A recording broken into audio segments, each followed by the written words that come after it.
Merci de ce que, Seigneur, tu nous as donné le pouvoir de marcher sur les serpents, les scorpions, sur toute la puissance de l'ennemi. Et rien ne peut nous nuire parce que tu es fidèle. Tu es fidèle dans nos traversées. Quand nous traversons les eaux, tu ne permets pas qu'elles nous submergent. Quand nous traversons, Seigneur Jésus, le feu, tu ne permets pas qu'il nous brûle parce que tu es là. Tu es le Dieu fidèle. Nous voulons saluer ta fidélité, qu'elle puisse se manifester dans nos vies en cet après-midi, Seigneur.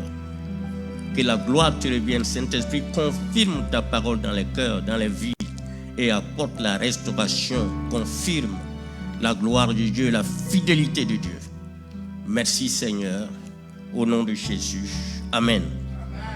Soyez bénis au nom de Jésus. Alors, nous allons ouvrir nos Bibles dans Psaume 23. Nous avons deux écritures, deux textes de base à lire. Psaume 23 de 1 à 6 et puis Ésaïe 43, verset 2. On commence d'abord par le Psaume 23.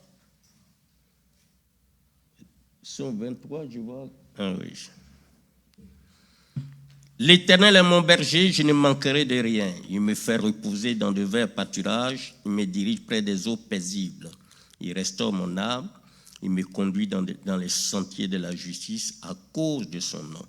Quand je marche dans la vallée de l'ombre de la mort, je ne crains aucun mal, car tu es avec moi. Ta houlette et ton bâton me rassurent. Tu dresses devant moi une table en face de mes ennemis, de mes adversaires. Tu oins d'huile ma tête et ma coupe déborde. Oui, le bonheur et la grâce m'accompagneront tous les jours de ma vie. Et j'habiterai dans la maison de l'Éternel jusqu'à la fin de mes jours. Amen. Ésaïe 43, verset 2. Si tu traverses les eaux, je serai avec toi. Et les fleuves, ils ne te submergeront point. Si tu marches dans le feu, tu ne te brûleras pas. Et la flamme ne t'embrasera pas. Merci Seigneur. Amen. Alléluia. Je voulais parler cet après-midi de la fidélité de Dieu dans la traversée. La traversée. Dieu est fidèle dans la traversée de la vallée. Dans ces deux textes, vous voyez que dans le Psaume 23, Dieu est le berger dans toutes les saisons. Nous parlons des saisons. Et David décrit ici que Dieu est le bon berger dans toutes les saisons. Et l'Ésaïe 43, 2 nous parle de la présence de Dieu dans les eaux, dans les fleuves, dans le feu. Il est là. Il dit, je suis avec vous tous les jours jusqu'à la fin du monde. J'aimerais parler un peu rapidement de la fidélité de Dieu. Parce que en tant qu'homme, être humain, on ne comprend pas bien la profondeur de la fidélité de Dieu. La fidélité de Dieu est sa constance absolue à tenir ses promesses, à rester vrai dans son caractère et à ne jamais abandonner ceux qui lui appartiennent. C'est un attribut divin qui est fondamental. Il est lié à la justice, lié à sa bonté et lié aussi à sa vérité. Donc si nous sommes, la Bible dit dans 2 Timothée 2, verset 13, si nous sommes infidèles, lui, il demeure quoi? Il demeure fidèle parce qu'il ne peut se renier lui-même. Donc Dieu ne change pas dans sa fidélité. Lamentation, chapitre 3, verset 22 à 23, que nous connaissons, il est dit quoi? Les bontés de l'Éternel ne sont pas épuisées. Elles se renouvellent chaque matin. Et Jérémie va terminer par dire, oh, que ta fidélité est grande. Que ta fidélité est grande. Parce que, voilà, les enfants de Dieu doivent découvrir la profondeur, la hauteur, la largeur de la fidélité de Dieu. Si nous découvrons, si nous avons la révélation sur la fidélité de Dieu, vous savez qu'on n'a rien à craindre. Parce que la fidélité de Dieu est inchangeable. Dieu ne change pas avec le temps ni avec les circonstances. Il est le même hier, aujourd'hui et éternellement. Il est le Père des Lumières sans variation. Jacques nous dit dans le chapitre 1, verset 17, il est le Père des Lumières sans variation. Dieu ne change pas. Il ne varie pas. Dieu tient ses promesses. Il est toujours engagé envers ses promesses. Il est fidèle à ses engagements. Et ce qu'il dit, il accomplit sans faille. Quand Dieu parle, la parole qui sort de sa bouche va toujours s'accomplir. L'Ancien vient de lire tout à l'heure, la parole ne retourne pas à lui sans avoir accompli son effet. Il a dit que la terre soit, et la terre fut. Dieu est présent et il est actif. J'aime bien les chants qui ont été chantés tout à l'heure. Il est actif. On dit quoi? Qu'est-ce qui était actif tout à l'heure? Le surnaturel est quoi? Activé. Dieu est présent, il est actif. Il est présent dans l'épreuve. Il est fidèle dans l'épreuve. Il est fidèle dans les bénédictions. Il marche avec nous dans la vallée. Il est la source de notre sécurité. Il nous soutient. Il est fidèle dans l'épreuve, fidèle dans la bénédiction. Il ne permet pas que nous soyons tentés au-delà de nos forces. Donc, il nous sécurise. C'est dommage souvent que certains chrétiens, quand ils tombent, ils pensent que la tentation était plus forte. Mais c'était trop fort, je ne pouvais pas résister. Je ne pouvais pas résister. Il fallait mentir vraiment pour me sortir d'affaire. J'étais obligé de mentir. Vraiment, c'était trop fort. Non, regardons dans 1 Corinthiens chapitre 10, verset 13. 1 Corinthiens chapitre 10, verset 13. Il est écrit: aucune tentation ne nous est survenue qui n'ait été humaine. Avec la tentation, Dieu est fidèle, il prépare toujours un moyen pour nous en sortir. Alors, regardons ensemble. Aucune tentation ne vous est survenue qui n'ait été humaine. Et Dieu qui est fidèle ne permettra pas que vous soyez tentés au-delà de vos... Dieu qui est quoi? Fidèle. Voilà sa fidélité. Dieu qui est fidèle ne permettra pas que vous soyez tentés au-delà de vos forces, mais avec la tentation, il préparera aussi le moyen d'en sortir afin que vous puissiez la supporter. Bon, donc toi, tu dis que ta tentation là est plus forte là, d'où ça vient? Toi qui dis que c'est fort là, ça veut dire que tu as obéi à la chair. Tu n'es pas resté sous la fidélité de Dieu. Parce que Dieu prévoit tout. Il ne peut pas te laisser tenter au-delà de tes forces. Comment? C'est même pas possible. La chose que les hommes ne peuvent pas faire, ce n'est pas Dieu qui va le faire. Si tu es en terminale, ce que tu as étudié là, c'est ce qu'on va te donner où? Au bac? Est-ce qu'on va te donner des devoirs de deuxième année de l'université? Ce n'est pas possible, ça ne marchera pas. Donc si les hommes même peuvent être fidèles dans ce qu'ils font, ce n'est pas Dieu qui ne sera pas fidèle. Vous voyez, donc dans ce passage, vous voyez que Dieu est fidèle. Alléluia. Il nous soutient. Et Dieu est révélé aussi dans l'histoire. Il agit dans l'histoire. Il nous ouvre un chemin dans la mer, comme il a fait à Israël, de Noé à Abraham, de Moïse à Jésus. Dieu a toujours tenu ses engagements. Alors, c'est pourquoi je veux te dire que Dieu ne t'abandonnera pas.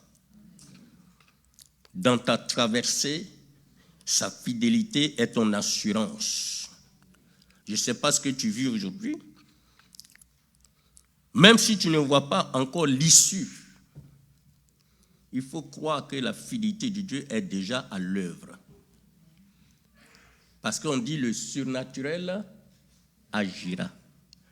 Alors, le surnaturel, souvent on ne le voit pas. Ce qu'on voit, c'est quoi? C'est le naturel. Donc, il faut toujours demeurer dans l'esprit du surnaturel. Et effectivement, puisque nous sommes nés de l'esprit, nous marchons par l'esprit, donc nous marchons dans le surnaturel. C'est ce que je veux vous faire comprendre tous les jours. Il faut comprendre que tu es un chrétien, tu dois vivre dans le surnaturel. Et la seule chose qui peut te permettre de vivre pleinement dans le surnaturel avec toute l'autorité que Dieu te donne, c'est d'éviter le péché. Parce que le péché aussi t'entraîne dans le surnaturel négatif.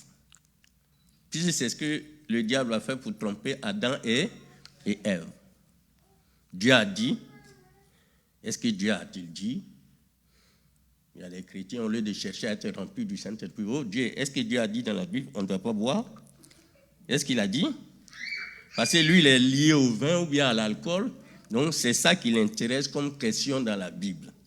Est-ce que Dieu a dit? Quand c'est est-ce que Dieu a dit, il faut faire attention parce que tu risques de rentrer dans le surnaturel du diable. Mais ce que Dieu a dit, tu le fais. Alléluia. Alléluia. Donc, chacun traverse des saisons de doute. Ça peut être des saisons de perte, des saisons de fatigue, des saisons de maladie, de chômage, même des saisons de célibat. Si tout ça, c'est un problème souvent chez les chrétiens et chrétiennes. Quand c'est saison de célibat, et puis l'hiver arrive, surtout en Europe, et puis on vit seul, on est mère seul, c'est un combat. Parce que les couvertures là ne suffisent pas. On peut traverser des saisons de conflits conjugaux. Quand tu n'es pas marié, tu cherches à te marier. Maintenant, tu arrives là-bas encore, voilà le problème encore. Et puis, tu es en train de dire, oh, si je savais, oh, tu savais quoi? Parce que tu étais chaud là. On te donne des conseils, tu veux rien écouter. Hein? Donc, vous voyez, il y a plusieurs saisons. Chacun traverse sa saison. Chacun ici, là, a une saison qu'il est en train de traverser.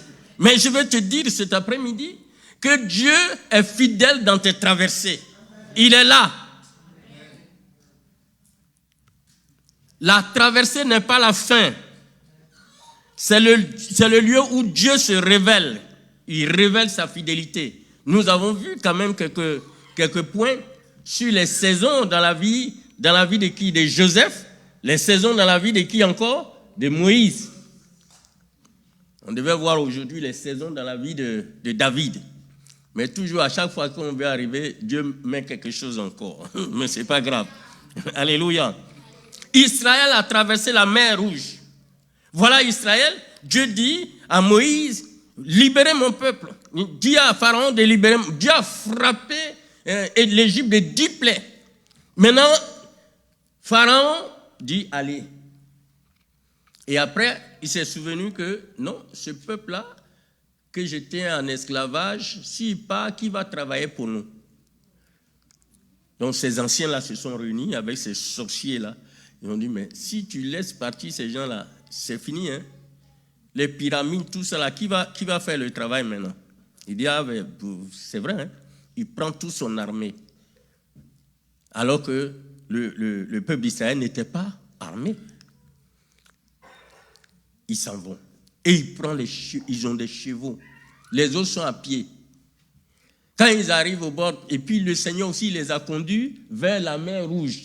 Ils pouvaient choisir un autre chemin. Mais c'est vers la mer Rouge qu'ils vont. Ils regardent derrière, les chevaux sont en train de venir, les chars.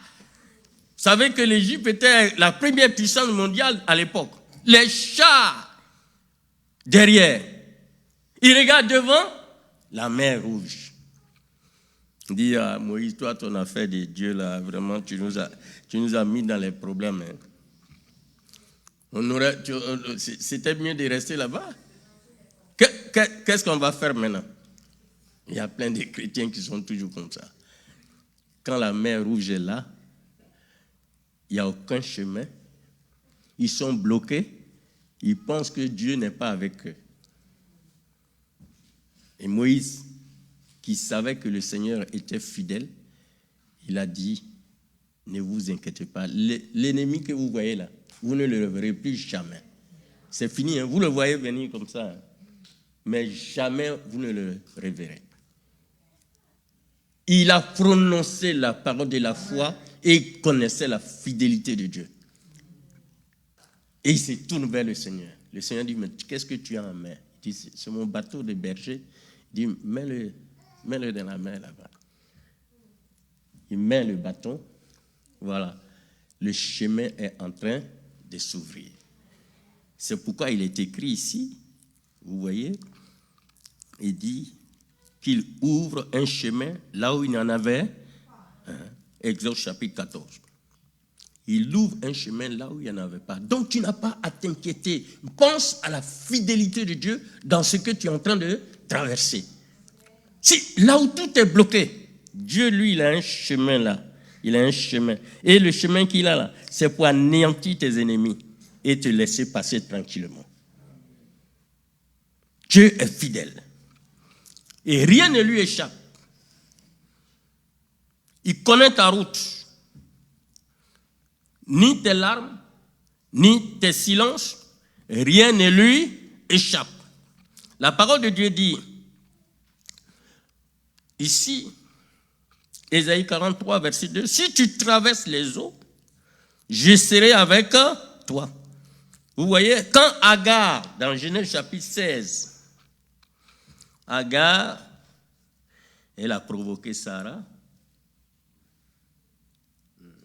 Toi, on t'a mis à côté. C'est Sarah qui a voulu que un enfant naisse de toi avec son mari. Et toi, maintenant, tu es devenue la rivale. Tu es en train de fatiguer Sarah. Maintenant, Sarah va se fâcher. Et elle va te renvoyer. Maintenant, Agar, dans sa grossesse, elle se retrouve désert là-bas et elle commence à pleurer. La Bible dit quoi? La Bible dit, ici, dans Genèse, chapitre 16, vous voyez, à partir du verset 13, verset 13, elle appela Ata El-Roi, le nom de l'Éternel qui lui avait parlé, car elle dit, ai-je rien vu ici après qu'il m'a vu? Alléluia. Ai-je rien vu ici après qu'il m'a vu?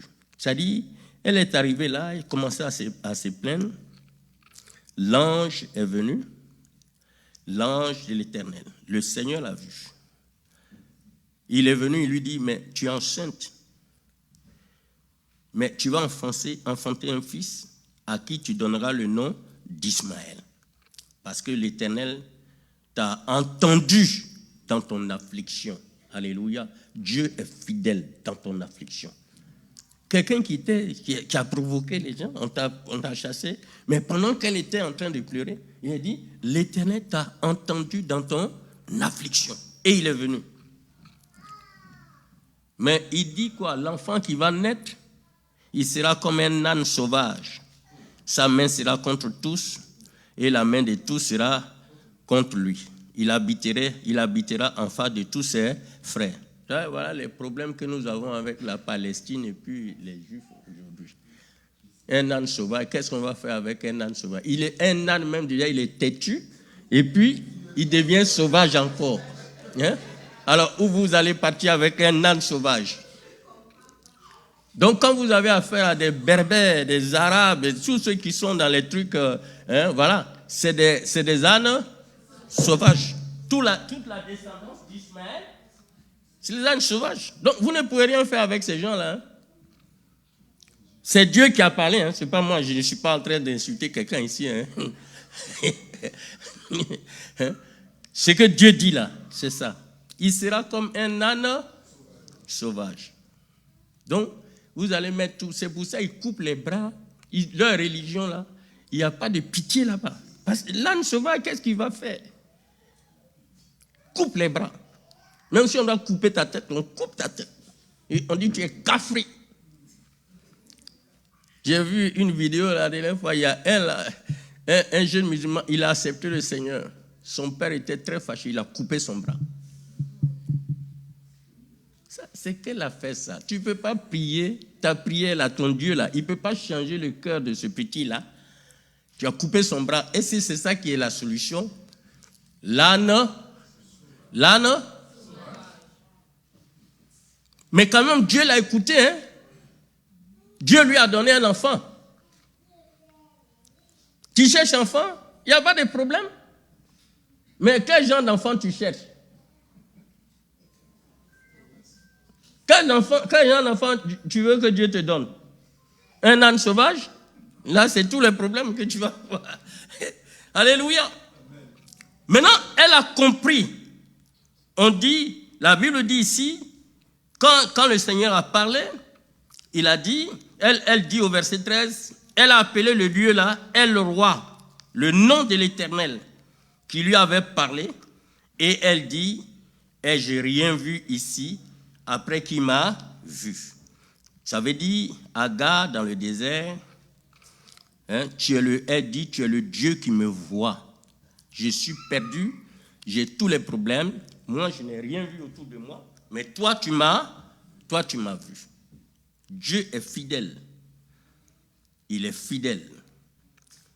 Je veux t'encourager cet après-midi. Tu n'es pas invisible devant Dieu. Parce que tu te demandes, mais est-ce que Dieu là-même m'entend même? Quand les gens viennent rendre témoignage, voilà, c'est clair comme ça, mais quel jour moi je vais rendre mon témoignage, Seigneur? Est-ce que le Seigneur là, il m'entend? Voilà, regardez Agar. Dieu est attentif à chaque pas. Chaque pas que tu fais, il est attentif. Dis-moi, il ne peut pas te laisser, il ne peut pas te sauver et t'abandonner. Il a dit, je ne vous délaisserai jamais. Je suis avec vous tous les jours jusqu'à la fin du monde. Tu n'as pas à t'inquiéter parce que compte sur la fidélité de Dieu. Alléluia. Quand ces choses arrivent, il faut rendre grâce. Tu vas dire au Seigneur, oui, Seigneur, je te bénis parce que tu connais ma route. Seulement, je te demande de m'aider à marcher avec confiance. Même quand je ne vois pas le chemin. Quand tout est bloqué, je ne vois rien, tu es avec moi. Alléluia. Et je vais vous dire que la vallée n'est pas la fin. Quand on lit le psaume 23, là, la vallée ne s'arrête pas à l'ombre de la mort. Est-ce que c'est arrêté là? Hein? La vallée est allée où? On dit quoi? La vallée, ça mène à la table, à l'onction, à la maison de Dieu. Regardez bien le psaume 23. Regardons les derniers versets. La vallée ne s'arrête pas là. Quand tu traverses la vallée, on dit que tu es en train de traverser. Pourquoi tu as peur? Tu traverses. C'est comme... moi, il y a des tunnels, vraiment, quand je roule dedans, j'ai peur. Hein? Alors qu'on traverse. Mais je suis dedans, je regarde ici, je regarde là. Ah là là là là là là. Je dis, et puis je ne vois pas le bout vite. Je roule. Il y a un tunnel bâtiment là, il est un peu comme ça aussi. Hein? Je n'aime pas passer là-bas, mais des fois, GPS, il m'envoie là-bas. Je dis, mais toi, tu fais quoi là? Moi, je vais contourner mon truc. Donc, quand je suis là-bas, je roule à 20 à l'heure. Les gens klaxonnent derrière moi. Je dis, de toute façon, moi, je vais arriver au bout, mais laissez-moi tranquille. La vallée ne s'arrête pas là. On dit quoi? On dit quoi? Quand je marche dans la vallée de l'ombre de la mort, je fais quoi? Je ne crains aucun mal. Quand tu es quoi? Sa fidélité est là. Et puis, il a dit quoi? Ta houlette et ton bâton me rassurent. Ça veut dire quoi? Ça veut dire que tu peux traverser la vallée à cause de ton péché. Mais il y a le bâton du Seigneur. Il te corrige. Mais ça ne s'arrête pas là. C'est comme, vous savez les bergers, hein? Une brebis sort du troupeau, elle va là-bas. Qu'est-ce qu'il fait? Il prend son bâton, il frappe et il ramène la brebis à la bergerie dans le troupeau. Ta houlette et ton bâton me rassurent. Donc David, lui, il a compris. Même si je suis dans la correction du Seigneur, mais comme Hébreu même l'a dit, quel enfant qu'un père ne peut pas châtier? Si tu es exempt de châtiment de Dieu, du Père, c'est que tu es un fils, tu es un bâtard. Vous voulez qu'on regarde le verset? Ah, parce que souvent on se dit, le vieux là, il parle des bâtards, pourquoi?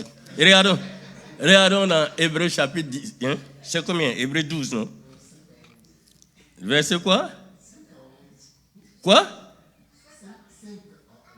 Ah, mais lui, il connaît par cœur. Hein?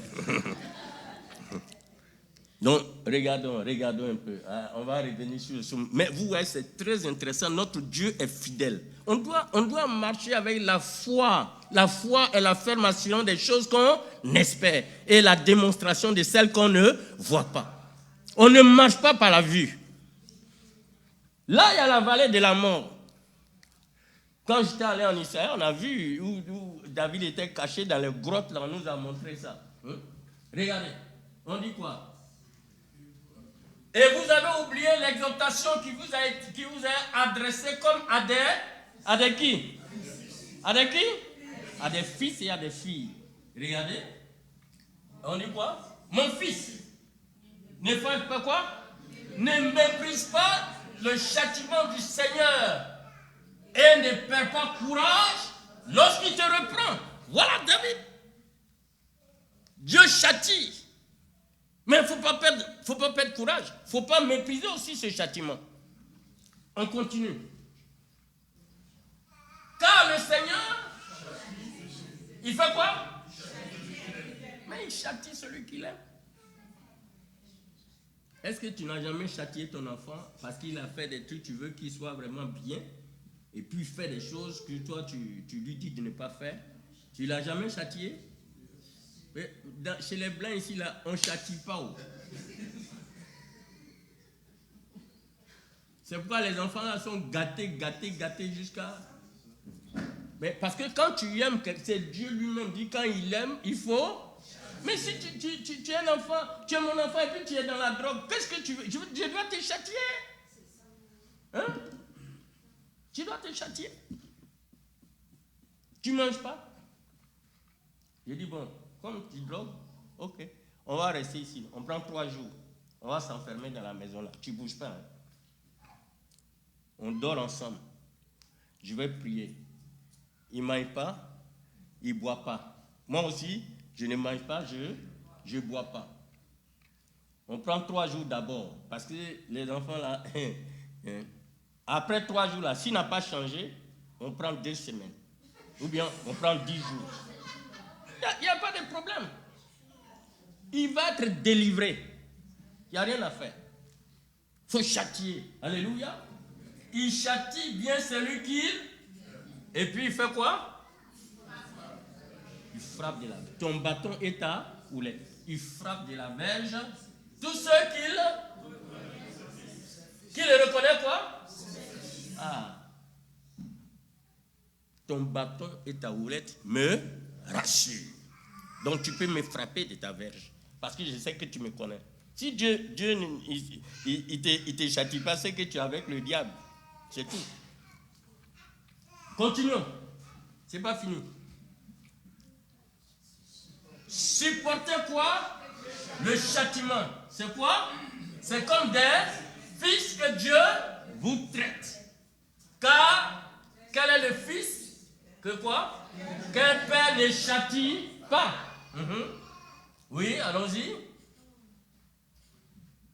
Mais, si vous êtes exempt de, auquel tous on part, tous les enfants de Dieu, on part, vous êtes donc des enfants et non des fils. Illégitime, c'est quoi? Comment on appelle ça? C'est bâtard. C'est pour ça que je parle de bâtard. C'est pour vous ramener à ça.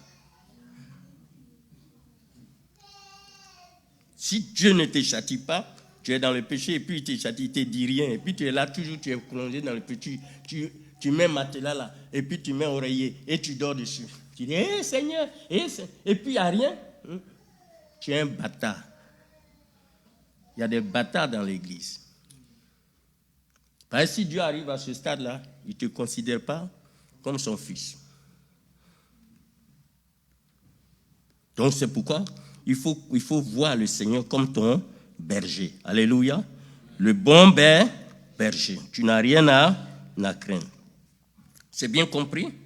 C'est pourquoi quand tu traverses ces situations, il faut rendre grâce au Seigneur. Alléluia. Joseph était en prison. Mais la vallée l'a préparé à devenir quoi? Gouverneur. Il a traversé la vallée jusqu'à ce qu'il devienne gouverneur. C'était le chemin que Dieu a tracé pour lui. Donc Dieu transforme les lieux de douleur en lieux de croissance. Aujourd'hui, peut-être c'est la douleur que tu sens, mais Dieu va transformer cette douleur-là en croissance. Il va te bénir. Ne crains rien. À partir d'aujourd'hui, c'est la parole de Dieu qu'il faut saisir. La fidélité de Dieu dans ce que tu es en train de traverser. Fixe tes yeux sur le Seigneur. Tu es un fils, tu es une fille. Et rien n'échappe à l'œil du Seigneur. Il veille sur toi. Jusqu'à ce que Jésus revienne, il veille sur toi. Amen. Donc tu dois prier que le Seigneur transforme tes vallées en lieu de restauration. Qui te donne la foi de voir au-delà des saisons qui sont présentes, de ce que tu es en train de traverser. Il faut prier que le Seigneur te donne la foi. Alors, ton espérance est active. C'est ça, on parlait de surnaturel tout à l'heure. L'espérance chrétienne repose sur les promesses, pas sur les circonstances. Ne marchez pas par les circonstances, mais marchez par les promesses du Seigneur. Alléluia. Dans Romains 8, 28, vous connaissez tous le verset. On dit quoi dans Romains 8, 28? Romains 8, 28 dit quoi? Toutes choses concourent au bien de ceux qui aiment Dieu et qui sont appelés selon son... Voilà, Dieu. Toutes choses concourent au bien. Dieu transforme toujours. Vous voyez que Paul et Silas, dans Actes chapitre 16, ils étaient en prison. Ils annonçaient l'évangile, on les a pris, on les a jetés en prison. Et puis, pas encore simple comme ça, ils ont été enchaînés, comme si c'était des brigands. On les a enchaînés en prison là-bas. Mais qu'est-ce qu'ils ont fait? Ils ont compris leur espérance. Ils ont commencé à louer le Seigneur. Quand tu loues le Seigneur au cœur de l'épreuve, mais les chaînes seront brisées. Pendant que tu traverses une épreuve, tu es en train de traverser une vallée et tu commences à louer le Seigneur. Mais le diable lui-même qui t'a mis, qui est en train de te tenter là-bas, de t'éprouver, lui-même il sera vaincu. Il va dire, mais qu'est-ce que je vais faire encore?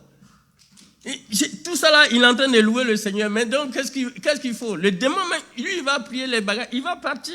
Il va dire, lui là, je ne peux rien contre lui. Dans toute la souffrance là, il est en train de louer le Seigneur. Là, ce n'est pas la peine. Paul et Silas ont loué le Seigneur. Alors, qu'est-ce qu'il faut faire? Il faut compter sur l'espérance. L'espérance doit te pousser à prier, à louer, à avancer. Parce que le Seigneur, il est dit, Abraham a espéré comme toute espérance. Dieu est fidèle dans la traversée de la vallée. Alléluia. Je vais terminer par te rappeler, te dire qu'il faut tenir bon. Parce que Dieu agit. Tout ce qui t'arrive, Dieu veut manifester son surnaturel, le surnaturel dans ta vie. Parce que depuis, tu es en train de vivre dans le naturel. Et tu vois les choses. Quand je vois les chrétiens qui se comparent aux païens, mais regarde mon voisin, regarde sa voiture, sa maison. Et puis moi, je suis en train de prier tous les jours. Je m'habite, je suis en train de servir. Et puis, regarde, je n'ai rien même pour manger. Mes enfants n'ont rien. Hé Dieu! C'est que tu n'as rien compris. Tu n'as rien compris. Mais quand tu traverses les eaux, elles ne vont pas te submerger. Quand la parole de Dieu dit ça, moi, je me retrouve dans toutes ces paroles-là. Il nous est arrivé à Abidjan, ma femme et moi, les enfants, où on n'a rien à manger. C'est même pas il nous est arrivé, c'est souvent tous les jours. Puis il n'y a même pas de salaire, il n'y a rien. Chaque jour suffit sa peine. Et c'est merveilleux. Et dans ça, j'ai dit à ma femme, tu ne vas pas préparer le charbon ici, hein. C'est le gaz que tu vas utiliser. C'est comme si, moi-même, c'est comme si ma tête était en l'air. Et puis, on avait l'électricité. Et vous savez, on a un voisin, un grand informaticien au port d'Abidjan. On a coupé son électricité. Et il est venu nous demander de l'électricité. Il a tiré la ligne pour aller là-bas. À la fin du mois, pour donner même là, il n'a pas l'argent. Il dit, bon, c'est pas grave. Mais rien ne nous a manqué jusqu'à ce que le Seigneur nous envoie en France. Rien ne nous a manqué. Tous les jours, on avait toujours quelque chose à manger. Bon, quand on est arrivé en France, maintenant, on ne prie plus pour nourriture. Parce que c'est ça qu'on parle de saison, là. Est-ce que toi, où tu es là, tu as prié pour nourriture encore? Il y a des prières qui te... Non, tu as dépassé cette saison-là. Tu n'es plus dedans. Vous voyez un peu? C'est pourquoi on traverse. Parce qu'il y a des saisons. Tu vois? On arrive à Paris, là, maintenant. Le frigo est toujours rempli. On a tout. Je mets raisin, tout ce que j'avais envie de manger. Je mets tout. Je bois tout là-bas. Je mange. Et puis, sans prière.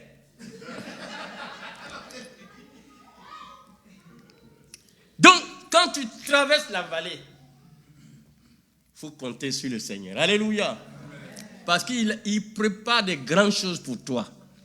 Mais il faut traverser quelque chose.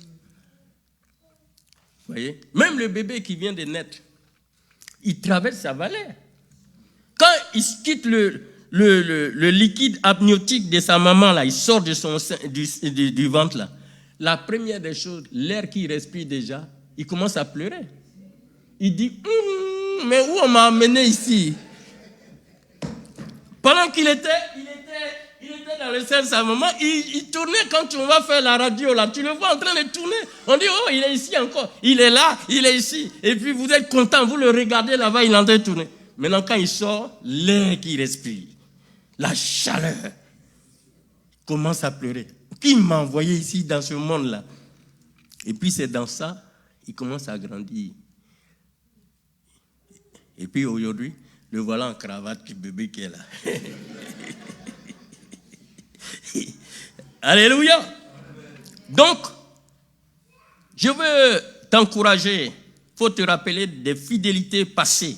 Quand il y a des situations, rappelle-toi des fidélités de Dieu dans le passé. Ce qu'il a fait déjà pour toi. Et ça va t'encourager. Vous voyez?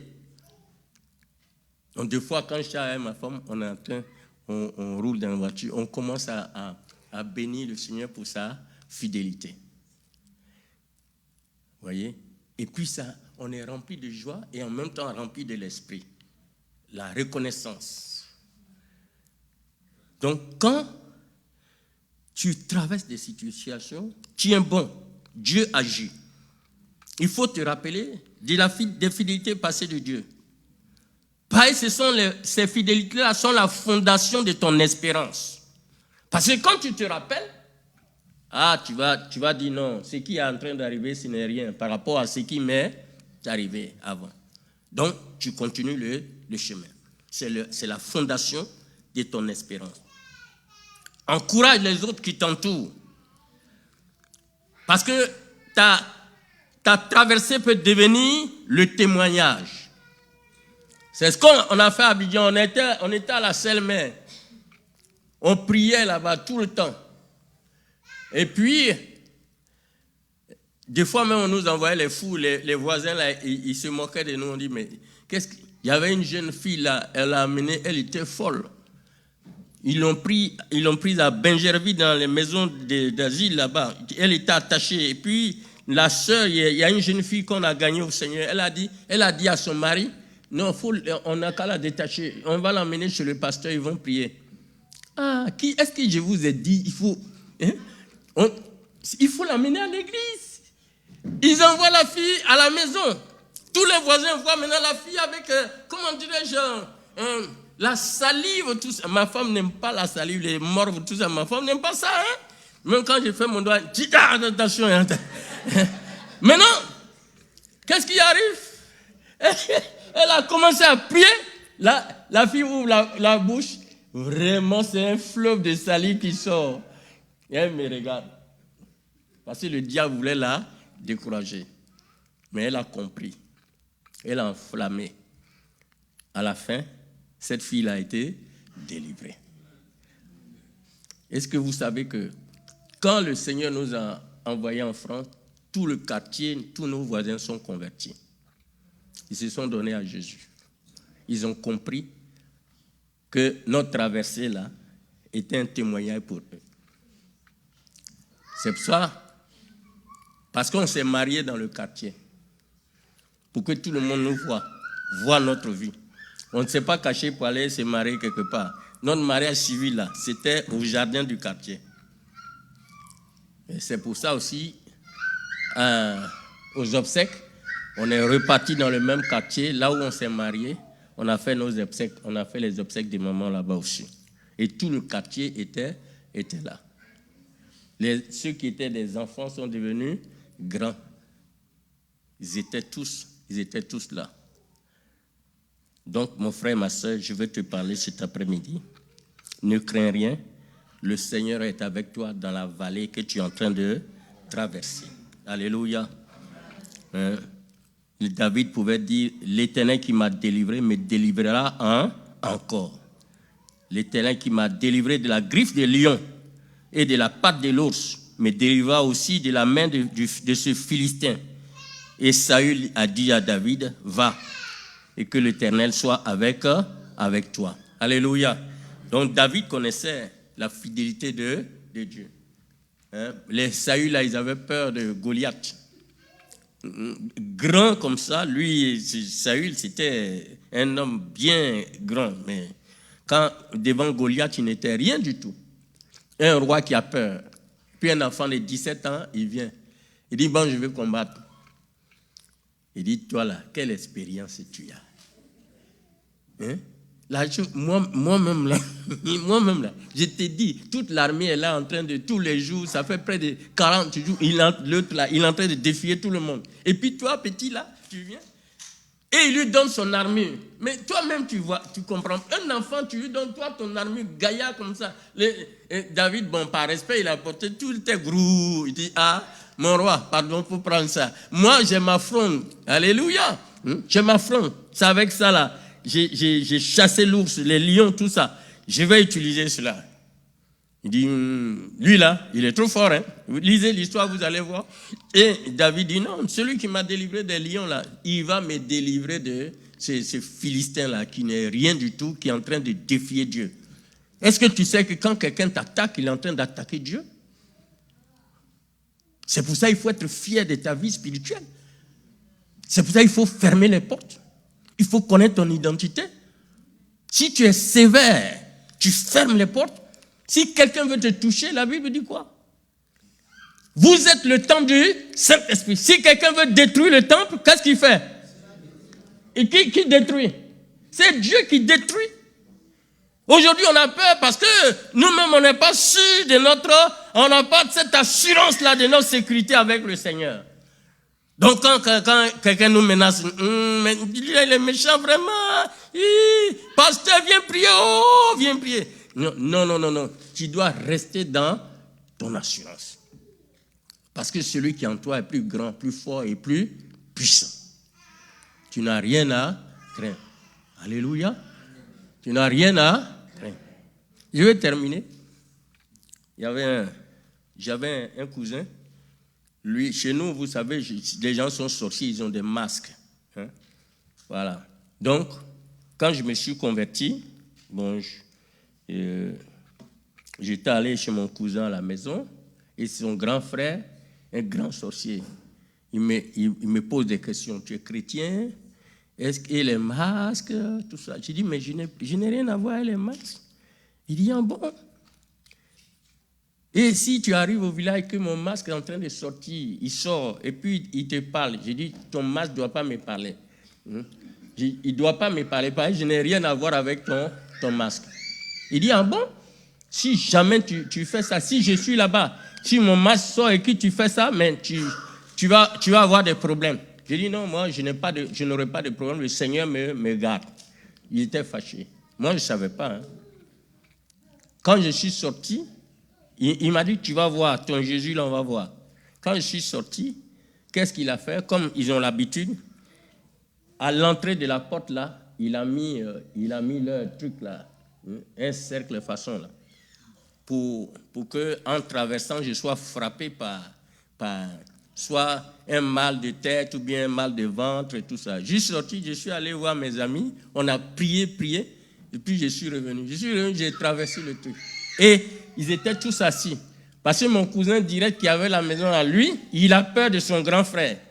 Mais maintenant, quand j'ai traversé, donc mon cousin là était là, maintenant il ne dormait pas parce qu'il s'attend à ce que je tombe. Puisqu'il a vu l'expérience, il s'attend, il est là. Il ne dort pas. J'ai dit, mais on va dormir. Il dit, non, il faut rester là, J'ai dit, mais qu'est-ce que tu veux dire? Non, tu restes ici, Je l'ai regardé, j'ai dit, bon, moi-même, je vais dormir chez mon ami là-bas. J'ai traversé encore, je suis allé dormir. Je reviens le matin, je suis en forme.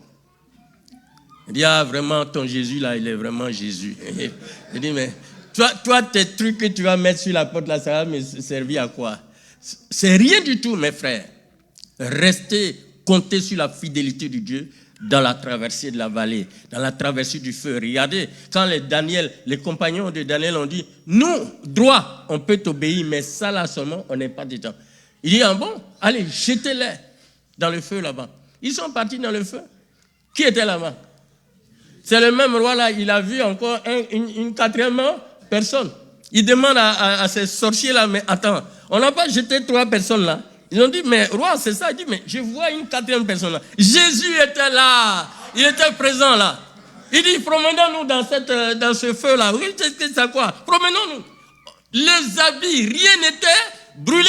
Aucune odeur du feu n'était sur eux. Ils sont sortis. Ceux qui ont monté le coup, on dit jetez-les. Ils ont été consumés. Quand tu traverses le feu, tu ne seras pas brûlé. C'est ce que le Seigneur dit, non? Amen. La tanière des lions. Daniel dit non, moi, votre affaire des choses là, je ne suis pas dedans. Adorer une idole là, non. Moi, je vais prier, mais 3 fois par jour là, je vais prier, et puis je ne vais même pas me cacher. Aujourd'hui là, quand la persécution va venir là, je ne sais pas combien on sera à l'église. Daniel est parti. Quand il va, il ouvre ses fenêtres, il ouvre tout. Alors que les autres savaient qu'il allait, ils ont monté le cours. Donc, il a ouvert ses fenêtres, il a commencé à prier. Ils sont allés voir le roi, voilà, ce gars-là, que tu t'apprêtes à élever, et voilà, il ne t'a pas obéi. Daniel va voir le roi. Il dit, est-ce que tu n'as pas vraiment... Il dit, bon, j'ai prié. Il dit, bon, je ne peux pas fortement. Hein. J'ai signé le décret. On va te jeter là-bas. Ton Dieu, là, que tu pries là, il va te délivrer. Il n'y a pas de problème. Et on l'a jeté dans la fosse aux lions. Quand Daniel est tombé dans la fosse aux lions, les lions disent... Ils étaient contents, ils disent, tu es là? Ok. On va dormir tranquille là. Parce que le lion de la tribu de Juda était là. Lion ne peut pas bouffer lion. Ils se reconnaissent. Quand il a vu Daniel, il a vu, non mais le lion de la tribu de Juda, restons tranquilles là. Ils ont passé la nuit tranquille. C'est là toute la nuit, hein. Ça c'est vraiment merveilleux. Ils ont passé la nuit tranquille. Le matin, le roi, il n'a pas dormi. Il n'a même pas touché ses concubines. Avec tous ses concubines, des milliers de concubines, il n'a rien touché. Parce qu'il aimait Daniel. Il a couru pour venir. Est-ce que Daniel, ton Dieu l'a tâté? Il dit, roi, je n'ai rien fait, je suis là. Oh! J'étais content. Dieu est avec toi dans ta traversée.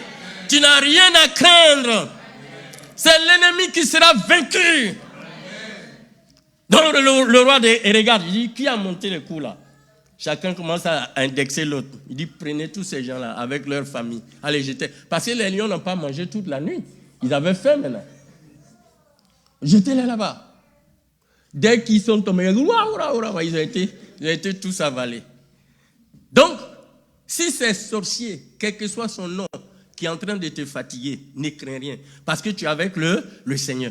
Tu es en train de traverser la situation. Donc, il y a la gloire qui t'attend là-bas. Il y a la puissance qui t'attend. Il y a le témoignage qui t'attend. Tu vas traverser, comme il est dit dans le psaume, tu verras. Et on dit quoi? C'est quoi? Le psaume 23, c'est terminé par quoi? Par la couronne, par l'onction et par la demeure dans la maison de Dieu. C'est là que tu vas aller. Tout ce que tu traverses là, tu seras couronné là-bas. L'onction de Dieu va se décanter et le surnaturel va se manifester dans ta vie. On va se lever pour prier. Alléluia. Merci Seigneur. Quel est ton problème cet après-midi? Tu vas proclamer la fidélité du Seigneur. Ta traversée doit devenir le témoignage dans ta vie. Il faut que tu traverses quelque part. Qu'est-ce qui fait les grands témoignages? Les hommes de la foi, Hébreux chapitre 11, lisez leur histoire. On prendra un temps pour les étudier. Après les saisons, on va prendre le temps d'étudier les Hébreux chapitre 11, les hommes de foi. Qu'est-ce qui a fait qu'ils étaient des hommes de foi? Prions le Seigneur.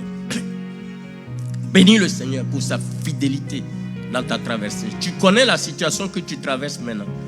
Présente cette situation au Seigneur. Et dis-lui, je te fais confiance.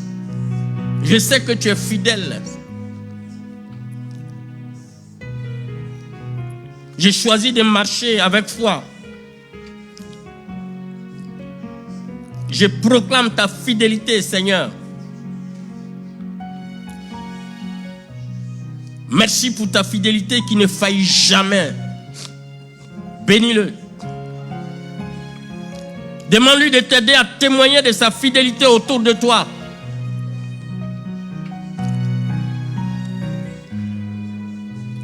Faut lui dire que tu choisis ses promesses. Tu vas t'appuyer sur ses promesses. Même dans l'incertitude, tu t'appuieras sur ses promesses. Au nom de Jésus. Alléluia. Gloire à toi, Seigneur. Merci, Jésus. Alléluia. Louange à ton Saint-Nom, Seigneur. Merci. Alléluia. Merci, Jésus. Tu vas prier avec moi. Alléluia. Seigneur Jésus, merci pour ta fidélité qui ne faillit jamais. J'ai choisi aujourd'hui de m'appuyer sur tes promesses, même dans l'incertitude. Au nom de Jésus-Christ, aide-moi à témoigner de ta fidélité autour de moi. Au nom de Jésus-Christ, renouvelle en moi la foi dans ton plan, même au cœur de la vallée. Que ta foi soit renouvelée en moi. Que ton sang me purifie, me lave de toute plainte. Au nom de Jésus. Merci Seigneur. Tu vas mettre la main sur ton front, je vais prier. Seigneur, tu connais tes enfants. Ta parole ne retourne pas à toi sans avoir accompli son effet. Je prie cet après-midi que cette parole atteigne son effet dans la vie de tes enfants. Que chaque vallée que tes enfants traversent les amène à bon port. Les amène, Seigneur, à ta couronne, à ton onction, à ta puissance, à la manifestation du surnaturel dans leur vie. Et Seigneur, afin qu'ils témoignent de ta puissance autour d'eux. Seigneur, tous ceux qui traversent la vallée du célibat, celles qui traversent, au nom de Jésus-Christ, aujourd'hui, je libère le mariage dans le nom de Jésus-Christ. Seigneur, que les portes s'ouvrent et que la honte, les malédictions venues des familles d'anti-mariage, Seigneur Jésus, soient révoquées, annulées totalement. Que ta gloire se manifeste. Que la honte et la confusion soient dans le camp de l'ennemi. Quelqu'un est en train de traverser une vallée de la maladie.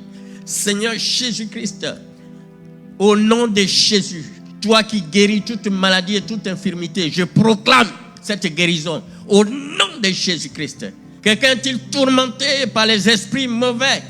Au nom de Jésus-Christ, ce sont des miracles que tu nous as donnés qui doivent nous accompagner. Je chasse tous ces esprits mauvais dans le nom, je vous lie et je vous jette dans les lieux arides. Au nom, libérez, Seigneur, libérez les vies, libérez les âmes, libérez les corps, libérez leur vie financière, matérielle, leur vie professionnelle, leur vie conjugale, leur vie spirituelle, leur vie de santé, au nom de Jésus-Christ. Je proclame ta grâce, Seigneur, dans la vie. Merci, Père, au nom de Jésus. Amen. Soyez bénis au nom de Jésus. Merci.